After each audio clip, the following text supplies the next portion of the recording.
নবী আমার বলেছেন, যদি কোনো আল্লাহর বান্দা, যদি কোনো আল্লাহর বান্দি চাঁদের 9 তারিখে যদি একটা রোজা করতে পারে, আরফার রোজা, আল্লাহ রাব্বুল আলামিন একটা রোজার বিনিময়ে 2 বছরকার গুনাহ আল্লাহ মাফ করে দেবেন। পড়েন সুবহানাল্লাহ। কয় বছরকার গুনাহ? কয় বছরকার গুনাহ মাফ হবে? একটা রোজা করবেন রে ভাই। এই আমার তালুয়া গ্রামের মায়েরা খালারা একটা রোজা করবেন কখন? বকরিদের আগা দিন চাঁদের 9 তারিখে একটা রোজা করবেন। একটা রোজা যদি করেন রে বন্ধু, আল্লাহ রাব্বুল আলামিন এই রোজাটাতে এত নেকি দিয়েছেন, এই রোজাটাতে এত ফজিলত দান করেছেন। একটা রোজা রেখে আল্লাহ রাব্বুল আলামিন 2 বছরকার গুনাহ আপনার মাফ করে দিবেন। এক বছর যেটা চলে গেল, এক বছর যেটা চলে গেল, এক বছর যেটা শেষ হয়ে গেল, আর এক বছর যেটা সামনে আসছে এখনো কিন্তু আসেনি। এক বছর চলে যাওয়া আর এক বছর সামনে যেটা আসবে, 2 বছরকার জীবনের যত ছোট ছোট গুনাহ, জীবনের যত সাগীরা গুনাহ, আল্লাহ রাব্বুল আলামিন একটা রোজা রাখার কারণে 2 বছরকার গুনাহ আল্লাহ মাফ করে দেবে। বলেছেন উম্মত, চাঁদের 1 তারিখ থেকে নিয়ে চাঁদের 10 তারিখ পর্যন্ত এই 10টা দিন আল্লাহর কাছে এত পিয়ারা, আল্লাহর কাছে এত পিয়ারা, আল্লাহর কাছে এত পিয়ারা। সেই বুখারী শরীফের হাদিস, নবী আমার বলেছেন, গোটা বছরে 10টা দিন মোকাবিলার করার সমান অন্য কোনো মাসে কিন্তু নয়। মনে করেন রোজার মাসও এই 10টা দিনের মোকাবিলা করতে পারবে না। এত নেকির জমা, এত নেকির দিন। একজন সাহাবী বলছেন, হুজুর 10টা দিনের আপনি যে বলছেন এত নেকি নবী গো, তাহলে এই দিনগুলাতে যদি কোনো মানুষ লড়াই করতে চলে যায়, কোনো মানুষ যদি যুদ্ধ করতে চলে যায়, তাহলে জিহাদের মাঠ থেকে কি এই দিনটা বেশি আল্লাহর কাছে প্রিয়, আল্লাহর কাছে ভালো? লড়াই করতে গিয়ে কোরআনের জন্য, দিনের জন্য লড়াই করতে চলে গেল, এবার লড়াই করতে গিয়ে, জিহাদ করতে গিয়ে যে নেকি হয়, ওই নেকির থেকে কি 10টা দিনের নেকি আল্লাহ রাব্বুল আলামিনের কাছে প্রিয়, বেশি ভালো? নবী আমার বললেন, হে সাহাবী রে, জিহাদ করতে গিয়ে, জিহাদের ময়দানে গিয়ে আল্লাহ রাব্বুল আলামিনের রাহে লড়াই করতে করতে, ওরে সুবহানাল্লাহ, জিহাদ করার থেকে নবী আমার বলেছেন এই 10টা দিনের বেশি নেকি। কিন্তু হ্যাঁ, তখনই ওই লোকটা নেকি বেশি করতে পারে, কিংবা এই লোকটার ফজিলত হাসিল করতে পারবে। একটা লোক লড়াই করতে চলে গেল, তলোয়ার নিয়ে, তীর নিয়ে যুদ্ধ করতে চলে গেল, লড়াই করতে করতে করতে করতে বাড়ি ঘুরে এলো না। যুদ্ধ করতে করতে নিজের গলা খানটাকে আল্লাহ রাহে কাটিয়ে দিল, লড়াই করতে করতে নিজের জীবনটাকে আল্লাহ রাহে দিয়ে দিল, নিজের জানমালকে আল্লাহ রাহে কোরবানি করে দিল। তাইলে ওই লোকটা এই 10 দিন থেকে বেশি ফজিলত নিতে পারে।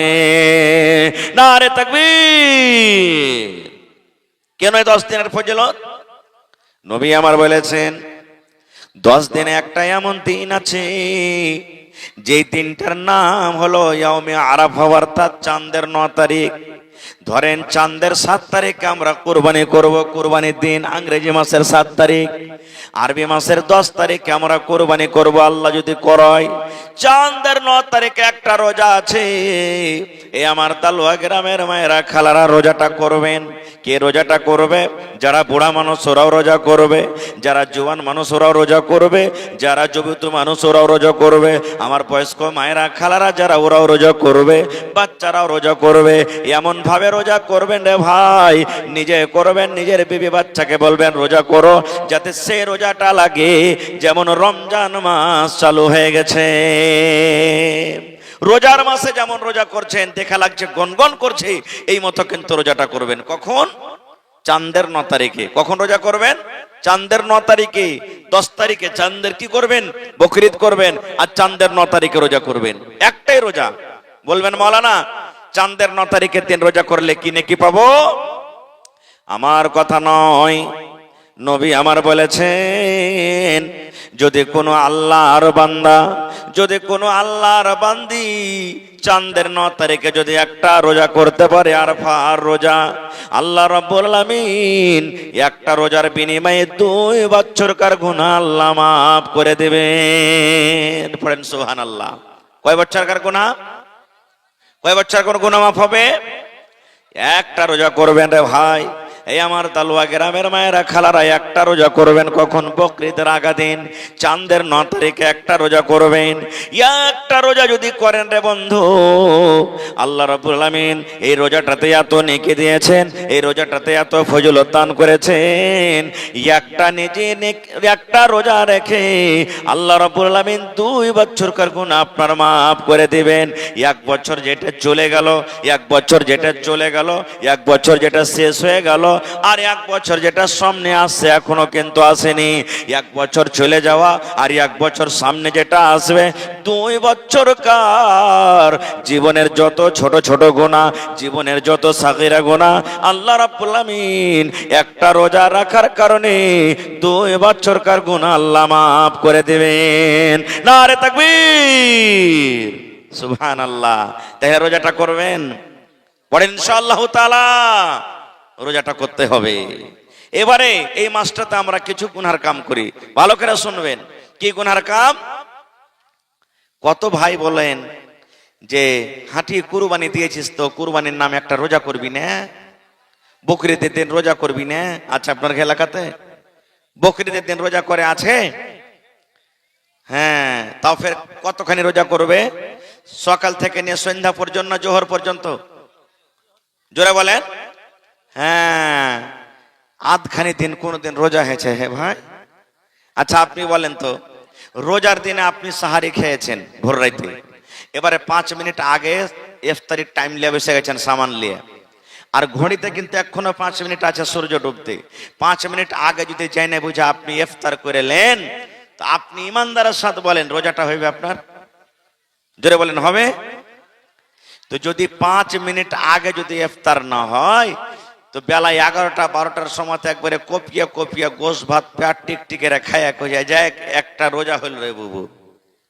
এটা ফের কেমন রোজা? এক বেলা যদি রোজা হতো তা আল্লাহ 1 মাস কেন রোজা দিয়েছে? ভোর রাতে খাইলেন, জোহরে একটা হয়ে গেল, আর জোহরে ফের খাওয়া দাওয়া করে ফের মাগরিব পর্যন্ত একটা হয়ে গেল, 15 দিন হইতো নাকি জি ভাই? তাহলে এর নাম রোজা নয়। কি? আল্লাহ রাসূল সাল্লাল্লাহু আলাইহি সাল্লাম যখন ঈদের নামাজ পড়িতে যেতেন, 1 মাস রোজা রাখা পর যখন ঈদের নামাজ পড়িতে যেতেন, তখন নবী আমার বিজোড় খাজর খেয়ে নামাজ পড়িতে যেতেন। কি খাইতেন? কি খাইতেন? বিজোড় খাজর খাইতেন। খাজর তো খাইতেন, কিন্তু বিজোড়, জোড়া খাজর খাইতেন না, বিজোড় খাজর খাইতেন। বিজোড় খাজর খাওয়া হলো সুন্নাত। এবার আপনি বলবেন, মাওলানা আমার বাড়িতে তো খাজর নাই যে মাওলানা, কিংবা খাজর কিনতে পারি না, বাড়িতে তো আন্দারসা হয়, তাহলে কি করবো যে মাওলানা? বাড়িতে তো পিঠা হয়, এগুলা কি করবো যে মাওলানা? তাহলে হাদিসটার পরে আমল যদি করেন, নবী আমার বিজোড় খায়া খাজর খায়া নামাজ পড়িতে যাইতেন। আপনি যদি খাজর না জোড়াইতে পারেন, আন্দারসা হয়েছে, তাহলে বিজোড় আন্দারসা খেয়ে আপনি নামাজ পড়িতে চলে যান। বিজোড় আন্দারসা খাইলে একটা খাইতে হবে গোটাই, 3টা খাইতে হবে, 5টা খাইতে হবে, 7টা খাইতে হবে, 9টা খাইতে হবে। বিজোড়ে গলাকে কহে না জি ভাই? বলে হ্যাঁ জি মাওলানা, বিজোড় যদি একটাই আন্দারসা হয়, তো একটা আন্দারসা তো খাইতে পারবো না। তাহলে কি হবে? বন্ধুরে আমার, একটা আন্দারসা মানে গোটা আন্দারসা দরকার নয়, সুন্নাতের পর আপনি আমল করবেন। মায়েরা খালারা শুনেন, বাড়িতে আপনার আন্দারসা হয়েছে, বিসমিল্লাহ বলে একটু টুকরা ভেঙে মুখে দিয়ে দিলেন, 1 পিস হয়ে গেল।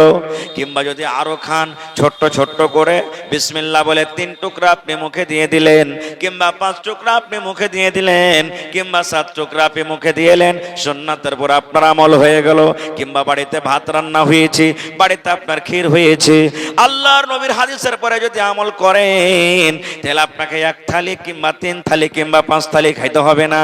সুন্নাতের পরে আমি আমল করলেন, একটুখানি ক্ষীর নিয়ে নিলেন, কিংবা হালকা ভাত নিয়ে নিলেন, ওই ভাতটাকে বিসমিল্লাহ বলে 1 লোকমা মুখে দিয়ে দিলেন, কিংবা 3 লোকমা দিয়ে দিলেন, কিংবা 5 লোকমা দিয়ে দিলেন, কিংবা 9 লোকমা দিয়ে দিলেন। বিজোড় খাদ্য খেয়ে, বিজোড় লোকমা খেয়ে আপনি নামাজ পড়িতে চলে গেলেন। নবীর হাদিসের পরে আপনার আমল হয়ে গেল। নবী আমার যখন ঈদের নামাজ পড়িতে যেতেন, নবী খানা খেয়ে যেতেন। কি খেতেন? নবী বিজোড় খাজর খেয়ে যেতেন। কিন্তু নবী যখন বকরিদের নামাজ পড়িতে যেতেন ঈদুল আজহার, তখন কিন্তু খাইতেন না। একবারে সন্ধ্যাবেলাতে যা খেয়েছেন খেয়েছেন, এশার আগে আগে আর খাইতেন না, ফজরের নামাজের আগে আর খাইতেন না, একবার এশার আগে আগে যা খেয়েছেন খেয়েছেন। ফজরের নামাজ পড়তেন, আর নামাজ পড়ার পর চলে যেতেন ঈদগাহের মাঠে। ঈদগাহের মাঠে যাওয়ার পর নবীজি নামাজ পড়তেন, আর নামাজ পড়ার পর বাড়ি আসতেন, আর বাড়ি আসার পর কুরবানি জবাই করতেন, আর কুরবানি জবাই করার পর তখন নবীজি সর্বপ্রথম মাংস রান্না করে খেতেন। এটা হলো সুন্নাত তারিকা, এর নাম রোজা নয়, এর নাম রোজা নয়। এখনো যদি আপনি আমল করতে চাহেন যে আমি সুন্নাতের পর আমল করব, নিকিটে নিব, তা আপনি কি করবেন? চলে যাবেন, সন্ধ্যাবেলাতে যা খেলেন খেলেন, নামাজ পড়িতে চলে গেলেন, এবার নামাজ পড়ে বাড়িতে এলেন, বাড়িতে আসার পর তখন আপনি কি করলেন? কুরবানি জবাই করে দিলেন। কুরবানি জবাই করে 1 কেজি 1/2 কেজি মাংস বাড়িতে দিয়ে পাঠিয়ে দিলেন, এই রান্না বান্না করো, তারপরে বাকি মাংসটা আমরা ঠিকঠাক করছি।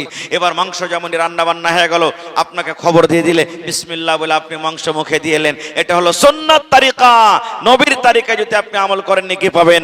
এর নাম রোজা বলা চলবে না। যদি রোজা বলেন গুনাহ হয়ে যাবে, পাপ হয়ে যাবে। এবারে কুরবানি কখন থেকে চালু হলো? কুরবানি কখন থেকে চালু হলো? লম্বা ঘটনা, সময় পেলে ইনশাআল্লাহ পরে বলবো। তার আগে একটা কথা বলি, কোন ধরনের জানোয়ার আমাদেরকে কুরবানি করতে হবে? মেলায় মানুষ বাজারে যাবে, প্রত্যেক বছর শুনবে, তাও ফোন করবে, হাজি মাওলানা কোন ধরনের জানোয়ার কিনবো? সিং ভাঙ্গা চলবে কি চলবে না? কান কাটা চলবে কি চলবে না? পা ঘাম ভাঙ্গা চলবে কি চলবে না? এই ধরনের জানোয়ার, কোন ধরনের জানোয়ার কিনবো? কত ভাই বলছেন, মাওলানা জি আমার বাড়িতে 1 বছর হয়ে গেল খাসি পুষে রেখেছি, একবারে মোটামুটি 15-20 কেজি ওজন হবে, মাংস হয়ে যাবে, কিন্তু দাঁতে নেই, কুরবানি হবে কি? এই ধরনের বলে।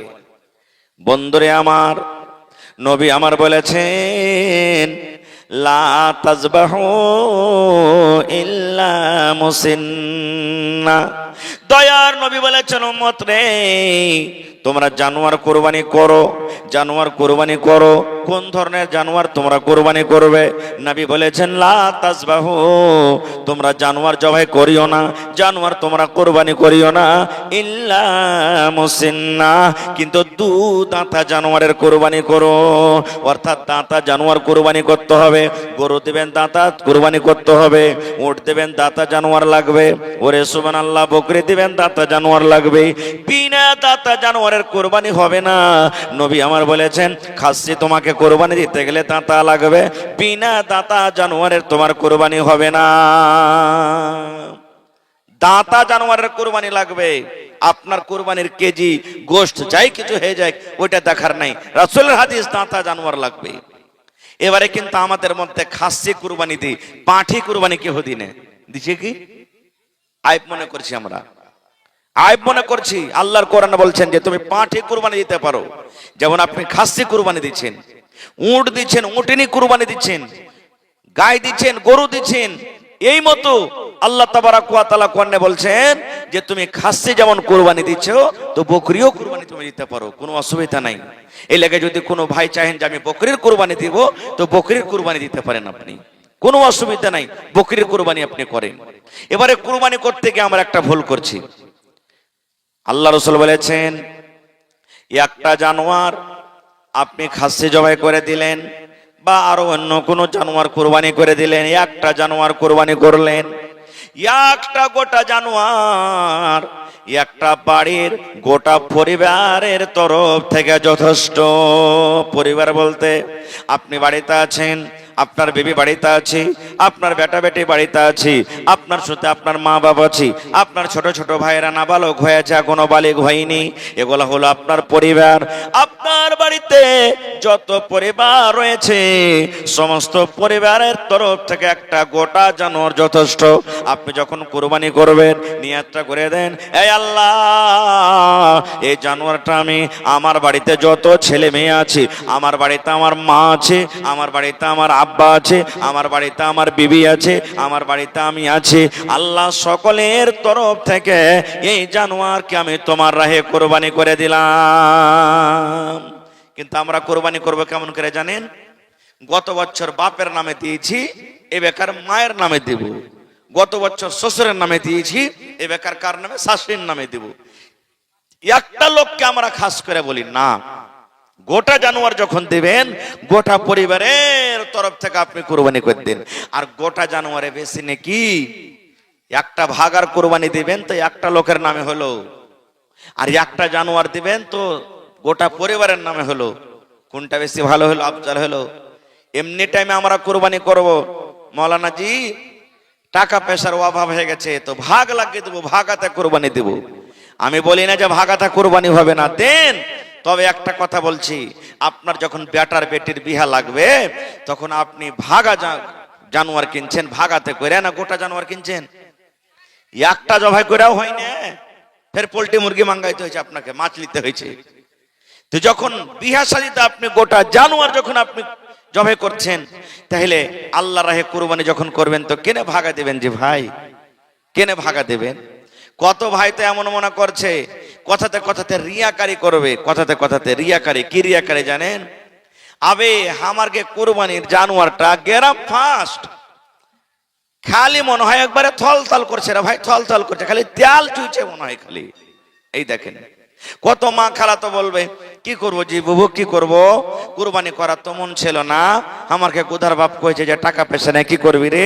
কিন্তু আমি কইনু যে কুরবানি না দিবে তো পাঁচটা ছেলে পেলে হাবের লাঠি আছে, কার দুয়ারে তাকাইবে, এলাকা কুরবানিটা দুঃখসুখ করে দিয়েছি, বলে না? আল্লাহ রাব্বুল আলামিন কোরআনে বলেন, লাইয়ানালাল্লাহু লুহুমুহা ওয়ালা দিমাউহা ওয়ালাকিন ইয়ানালুহুত তাকওয়া মিনকুম। আল্লাহ রাব্বুল আলামিন বলেন, রে দুনিয়ার মানুষ, লাইয়ানালাল্লাহু লুহুমুহা, আল্লাহ বলেন তুমি 50,000-এ তুমি জানোয়ার কিনেছো, 1 লাখ টাকায় তুমি উট কিনেছো, তুমি 50,000 টাকা দামের খাসি তুমি জবাই করছো রে বান্দা। আল্লাহ বলেন কত টাকার তুমি দামের জানোয়ার কিনেছো, এই জানোয়ারের মাংস আমার কাছে পৌঁছে না, জানোয়ারের গোশত আমার দরকার নাই।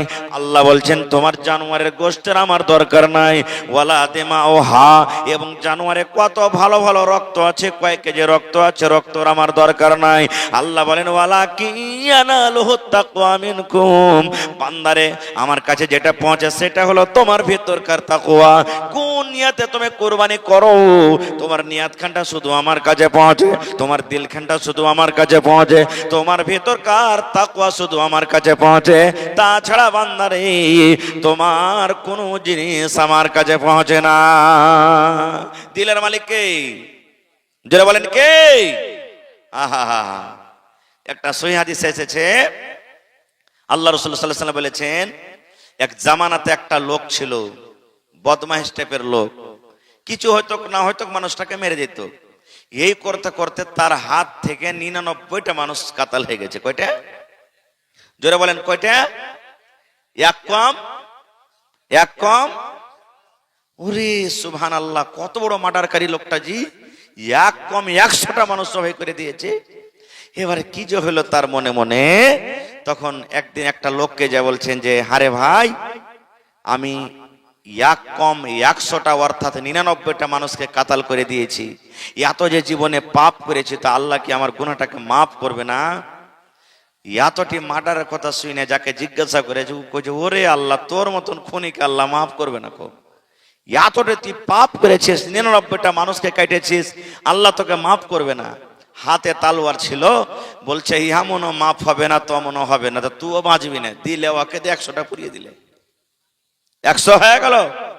আবার হাঁটতে হাঁটতে হাঁটতে ধরেন, বুঝার জন্য বলছি, দালুয়া গ্রামে চলে এসছে, একটা মৌলানাকে বলছেন, হাজি মৌলানা, আমি 100টা মানুষকে জবাই করেছি, 100টা মানুষকে আমি মার্ডার করে দিয়েছি, এত বড় বড় যে পাপ করেছি, তা আল্লাহ কি আমার গুনাহটাকে মাফ করবে না? মৌলানা বলছেন যে হ্যাঁ, তোমার গুনাহ মাফ হয়ে যাবে, তোমার গুনাহ মাফ হবে, কিন্তু তোমাকে খালিস নিয়াতে আল্লাহর দরবারে তওবা করতে হবে, আর জীবনে কোনোদিন জেনে বুঝে কোনো মানুষকে মার্ডার করতে হবে না। আর একটা কাজ তুমি করো, একটা কথা তুমি শোনো, কি করো? তুমি এই গ্রাম ছেড়ে, দালুয়া গ্রাম ছেড়ে হাঁটতে হাঁটতে হাঁটতে হাঁটতে তুমি চলে যাও কাঠিয়ার। ধরেন কাঠিয়ার, ওখানে উমুক জায়গাতে গিয়ে, কাঠিয়ারে উমুক মসজিদে গিয়ে, উমুক টোলাতে গিয়ে তুমি আল্লাহর কাছে কানবে, চাইবে, গুনাহ মাফ চাইবে, আল্লাহ তোমাকে মাফ করে দিবে।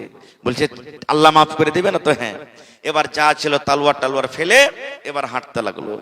হাঁটতে হাঁটতে হাঁটতে হাঁটতে ঠিক কোলাসি চক যখন গেছে, লোকটা হাঁটতে হাঁটতে তালুয়া থেকে কোলাসি চক যখন গেছে, তখন আল্লাহ তাআলা ফেরেশতাকে বলছেন কি, রে মালাকুল মউত, এ আজরাইল ফেরেশতা মালাকুল মউত, ওই লোকটা কাঠিয়ার যাবে, ওই লোকটা কাঠিয়ার যাবে রে।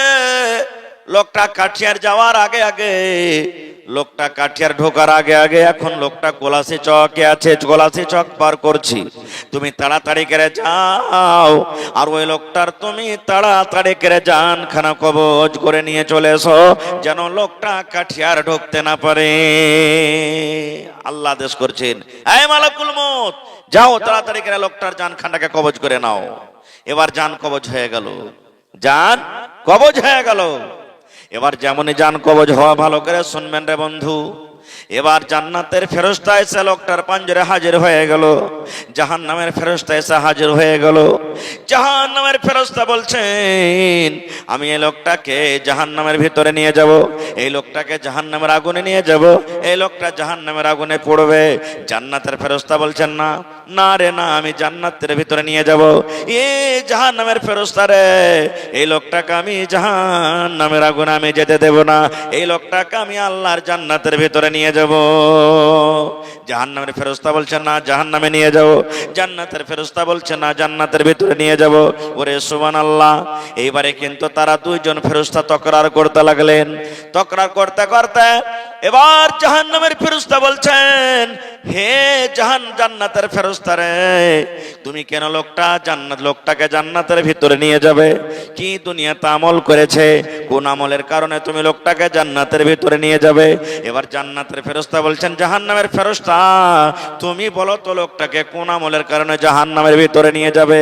এবার জাহান্নামের ফেরেশতা বলছেন, এই জান্নাতের ফেরেশতা রে, লোকটা জীবনে জানো তুমি 100টা লোককে মার্ডার করেছে, 100টা লোককে মার্ডার করেছে। এর মধ্যে কত ভালো মানুষ আছে, কত মাওলানা আছে, কত হাজী সাহেব আছে, কত নেককার দিনদার মানুষ আছে। 100টা মানুষকে কুরবানি করেছে, জবাই করেছে। এই লোকটার জীবনে শুধু পাপ, জীবনে শুধু পাপ, নেকি বলে কিছু নাই। এই জন্য আমি এই লোকটাকে জাহান্নামের ভিতরে নিয়ে যাব। এবার জান্নাতের ফেরেশতা বলছেন, না না না না, আমি একে জাহান্নামে যেতে দেব না। জাহান্নামের ফেরেশতা বলছেন, কেন তুমি যেতে দেবে না? বলছে, জাহান্নামের ফেরেশতা রে, এই জন্য আমি যেতে দেব না রে ফেরেশতা, এই লোকটা আমি জানি 100টা লোককে মার্ডার করেছি, আমি জানি 100টা লোককে কাতাল করেছে, 100টা লোকের খুনি, আমি জানি এই লোকটা 100টা লোককে দুনিয়া থেকে মিটিয়ে দিয়েছে।